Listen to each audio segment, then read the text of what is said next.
It's obviously been quite a tumultuous year for John Terry in one way or another, but how would you feel about your form at the moment going into the World Cup? I'm totally fine with my form. My form, I've missed one game through suspension last week against Stoke, but my form was fine, contrary to what everybody else is saying. But, as I said before, I played in almost every game for Chelsea this year. Missed one in the Carling Cup away to Blackburn, and missed the game against Stoke the weekend through suspension. But if I'm playing 50, 60 games, I'm expected, like everybody, to have 1 or 2 or 3 bad games. That's standard. You're not going to play well. Not even Wayne Rooney and Messi can do that, even though they've come very close to doing it. But as a player, you do have your bad games. It's how you respond to those, and I've responded greatly when I've come back in the side. Does it mystify you in a way when that kind of criticism comes out of nowhere?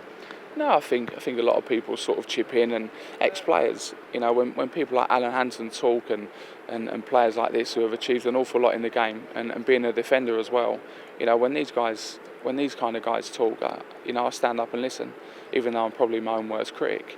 When people who haven't played at the top and people chip in with their 50 pence worth here and there, it can be a little bit frustrating. But as I say, it's not down to me to sort of judge people. Everyone's entitled to their opinion. It's just how I deal with it on the field. And as I said before, I've been playing well all year.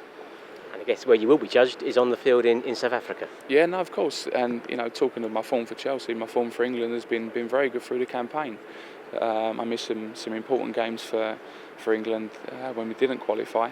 One being the Croatia game here, which we had 4 or 5 players out, and I think that notice. I actually didn't play myself, Rio, if I'm right there, and a few of our big players are missing. But this year through the group, we've kept a lot of the spine of the team fit. As I said, Wayne's been an instrumental part of that. But myself, Stevie, Gareth Barry's come in and done great.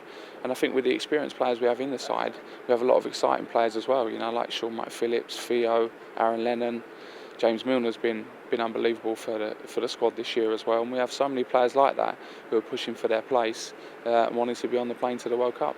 There's always great expectation when England go to a World Cup. Can you sort of sum up why it will be different this time in terms of the end result? I know we've been there so many times, as I say. I've sat at home and watched World Cups when guys have just missed that one across the box against Germany, and it's what ifs. But I think along the way we need to obviously go there and play well. There's a lot of great teams going to be in the competition, wanting the same thing we do, and that's to win it. When we do go there, as we've seen in Champions Leagues and the Premiership, we need a little bit of luck along the way as well. If we get that, a little bit, a bit of luck, we have every chance. As I said, if people stay fit, we get a little bit of luck, and we play to how we can do and how we've shown in the group, then why not?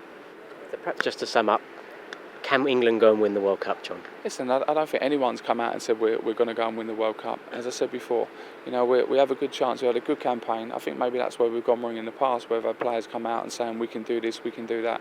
I think it's down to us to go out there and show. And as the tournament progresses, hopefully we can be part of that. And our form and our ability will just continue. The later we go.